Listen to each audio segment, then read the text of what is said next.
ஆண்டவராக இயேசு கிறிஸ்துவின் நாமத்திற்கு மகிமை உண்டாவதாக. இந்த நல்ல நாளிலே உங்கள் யாவரையும் நான் வாழ்த்துகிறேன். இந்த நாளின் தியானத்திற்கு என்று தெரிந்து கொள்ளப்பட்ட வேத பகுதி யோவான் சுவிசேஷம் 20 அதிகாரம் 19 ஜான் சாப்டர் 20 verse 19. வாரத்தின் முதல் நாளாகிய அன்றைய தினம் சாயங்கால வேளையிலே சீஷர்கள் கூடியிருந்த இடத்தில் யூதர்களுக்கு பயந்ததினால் கதவுகள் பூட்டியிருக்கையில் இயேசு வந்து நடுவே நின்று உங்களுக்கு சமாதானம் என்றார். ஆமென். பிரியமானவர்களே, நான் வாசிக்க கேட்டதான இந்த வார்த்தைகள் இயேசுவானவர் உயிர்த்தெழுந்த பின்பு நடந்த ஒரு சம்பவம் என்பதை நாம் அறிந்து கொள்ள வேண்டும். இங்கே வாரத்தின் முதல் நாளாகிய அன்றைய தினம் சாயங்கால வேளையிலே சீஷர்கள் கூடியிருந்த இடத்தில் யூதர்களுக்கு பயந்ததினால் என்று நாம் பார்க்கிறோம். ஒரு பயத்தோடு இவங்க கூடி வந்திருக்கிறாங்க. ஆனால் எப்படிப்பட்ட ஒரு வீட்டில்னு கேட்டால், கதவுகள் பூட்டி இருக்கையில் வீட்டை பூட்டி கொண்டு யூதர்களுக்கு பயந்ததினால் இங்கே அவர்கள் ஒரு அச்சத்தோடு ஒரு ஐயத்தோடு அவர்கள் அந்த வீட்டிற்குள்ளாக அடைந்து கொண்டு இருக்கிறதை நாம் வாசிக்க கேட்டோம். இந்த சூழ்நிலையில் தான் இயேசு கிறிஸ்து அவர்கள் நடுவே வந்து நின்று, நீங்கள் பயப்படாதீங்கப்பா, உங்களுக்கு சமாதானம் என்றார். அவங்கள பார்த்து அதான் சொல்கிறார், நீங்கள் பயப்படாதீங்க, உங்களுக்கு சமாதானம் என்று சொல்கிறார். இந்த சீஷர்கள் இயேசு கிறிஸ்துவோடு கூட பல வருடங்கள், கிட்டத்தட்ட 3 வருடங்கள் அவரோடு கூட பிரயாணம் செய்தவர்கள், இயேசு கிறிஸ்துவோடே இருந்தவங்க.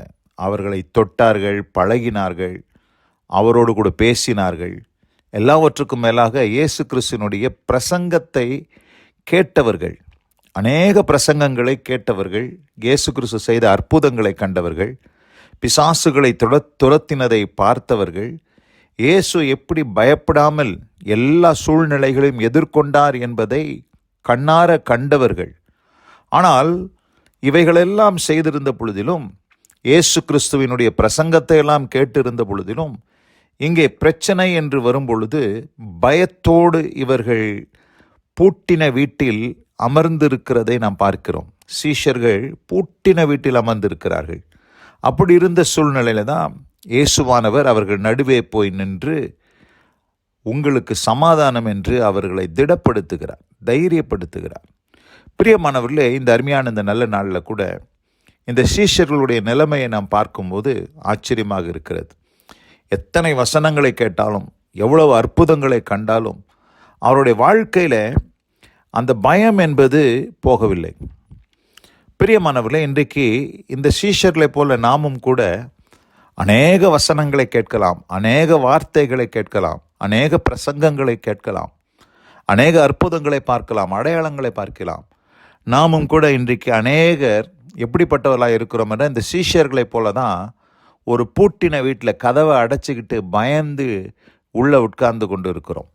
பிரியமானவர்களே, இந்த அருமையான இந்த நல்ல நாளில் கூட உங்களை தைரியப்படுத்தும்படி, திடப்படுத்தும்படியான ஒரு வார்த்தையை உங்களுக்கு சொல்லும்படியாக இந்த காலை தியானத்திலே நான் உங்களோடு கூட பேசி கொண்டிருக்கிறேன்.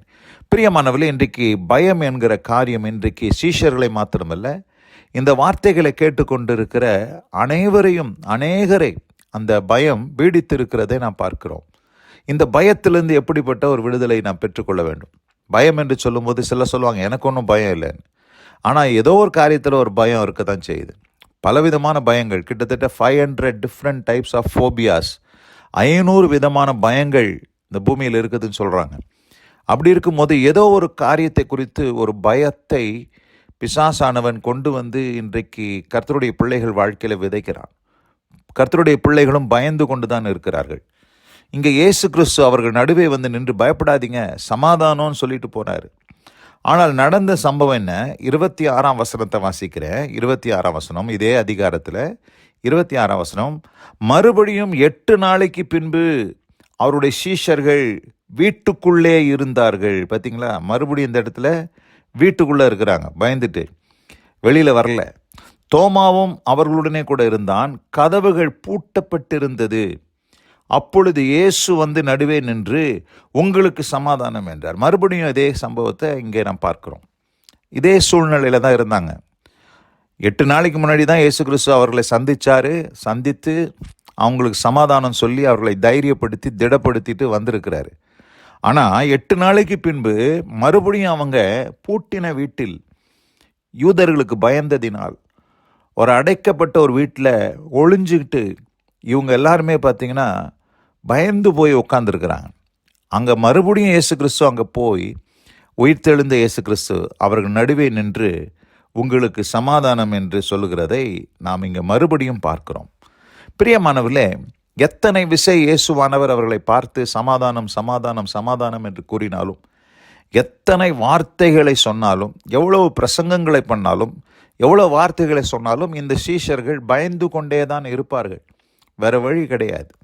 ஆனால் இந்த சீஷர்கள் பாருங்க, எப்போ அவங்க தைரியமானாங்க அப்படின்றத நம்ம பார்க்கும்போது, பெந்தெகோஸ்தே நாள் வந்தது. பெந்தெகோஸ்தே நாள் வந்த பொழுது அன்றைக்கு பரிசுத்த ஆவியானவர் அவர்கள் மேல் பொழிந்தருளப்பட்டார். அவர்கள் யாவரும் பரிசுத்த ஆவியினால் ஞானஸ்நானம் பெற்றார்கள். பரிசுத்த ஆவியினுடைய ஞானஸ்நானத்தினால் அவர்கள் முழுகின பொழுது, ஆவியானவருக்குள்ளாக அவர்கள் ஞானஸ்நானம் பெற்ற பொழுது அவர்கள் எப்படிப்பட்டவர்களாய் மாறினார்கள் என்று சொன்னால், தைரியமுடையவர்களாக மாறினார்கள் என்பதை நாம் பார்க்கிறோம். 2 தீமோத்தேயும் 1 அதிகாரம் 7 வசனத்தில் நாம் வாசிக்கிறோம், தேவன் நமக்கு பயமுள்ள ஆவியை கொடாமல் பலமும் அன்பும் தெளிந்த புத்தியுமுள்ள ஆவியை கொடுத்திருக்கிறார். தேவன் நமக்கு எப்படிப்பட்ட ஆவியை கொடுத்திருக்கிறாரா? பயமுள்ள ஆவி அல்ல. பரிசுத்த ஆவியானவர் வரும்போது தைரியம் கொள்ளக்கூடிய ஒரு அந்த அச்சத்தை தவிர்த்து அச்சமே இல்லாமல் வாழக்கூடிய ஒரு வாழ்க்கையை இந்த சீஷர்கள் பெற்றார்கள். அவர்கள் பாருங்க, பெந்தெகோஸ்தே நாளுக்கு அப்புறம் பூட்டின வீட்டில் இல்லை. அது வரைக்கும் மேல் வீட்டறையில் இருந்தாங்க, பயந்துட்டு தான் இருந்தாங்க. ஆனால் அதுக்கப்புறமேல ஒரு வீட்டுக்குள்ளே இருந்த மாதிரி தெரியல. அவங்க எங்கே வந்துட்டாங்க? அவங்க வெளியே வந்து சாட்சி கொடுக்க ஆரம்பித்தாங்க. அவங்க வெளியரங்கமாக இயேசு கிறிஸ்து உயிர்த்தெழுந்த இயேசு கிறிஸ்துவுக்கு நாங்கள் சாட்சிகள் என்று வெளியரங்கமாக சாட்சி கொடுக்க ஆரம்பித்தாங்க. அவர்கள் கொல்லப்பட்டார்கள், அடிக்கப்பட்டார்கள், துன்புறுத்தப்பட்டார்கள். ஆயினும் அவைகளெல்லாம் அவர்கள் பொருட்படுத்தாமல் தைரியமாக சுவிசேஷத்திற்கு சாட்சியாக அவர்கள் நின்றதுக்கு காரணம் என்ன என்று நாம் பார்க்கும் பொழுது, பரிசுத்த ஆவியானவருடைய அபிஷேகம். பரிசுத்த ஆவியானவரால் அவர்கள் ஞான ஸ்நானம் பெற்ற பொழுது அவர்கள் தைரியமுடையவர்களாக மாறினார்கள் என்பதை நாம் இந்த நாளிலே கற்றுக்கொள்ள கர்த்தர் நமக்கு கிருபை செய்தார். பிரியமானவர்களே, இந்த அருமையான இந்த நல்ல நாளில் கூட இயேசு கிறிஸ்துவே உங்களுக்கு நேரில் வந்தாலும், இயேசு உயிர்த்தெழுந்த இயேசு கிறிஸ்து வந்து நடுவே நின்று உங்களுக்கு தைரியம் சொன்னால் கூட பயம்தான் வரும். ஆனால் எப்பொழுது நீங்கள் தைரியமுடையவர்களாக மாறுவீர்கள் என்று சொன்னால், பரிசுத்த ஆவியானவருடைய அபிஷேகம், பரிசுத்த ஆவியானவருக்குள் நீங்கள் ஞானஸ்நானம் பெறும் பொழுது நிச்சயமாகவே உங்களுக்குள்ள இருக்கக்கூடிய அந்த ஐயங்கள், பயங்கள் எல்லாம் நீங்கப்பட்டு நீங்கள் தைரியமுடையவர்களாக, எல்லாருக்கும் மத்தியில் எல்லா விதமான பயமும் போயிடும், எந்த விதமான பயமும் இருக்காது, தைரியமுடையவர்களாக நீங்கள் மாறுவீர்கள் என்பதுக்கு எந்த சந்தேகமும் இல்லை. இந்த அருமையான இந்த நல்ல நாளில் கூட இந்த வார்த்தைகளை கேட்டவங்க ஒவ்வொருவரையும் கர்த்தர் தைரியப்படுத்தத்தக்கதாய் உங்களை அவருடைய ஆவியினால் நிறைத்து ஆண்டவர் உங்களை வழிநடத்தி காப்பாராக. இந்த வார்த்தைகளை கேட்ட ஒவ்வொருவரையும் கர்த்தர் தாமே ஆசீர்வதித்து காப்பாராக. God bless you all. ஆமேன், ஆமேன்.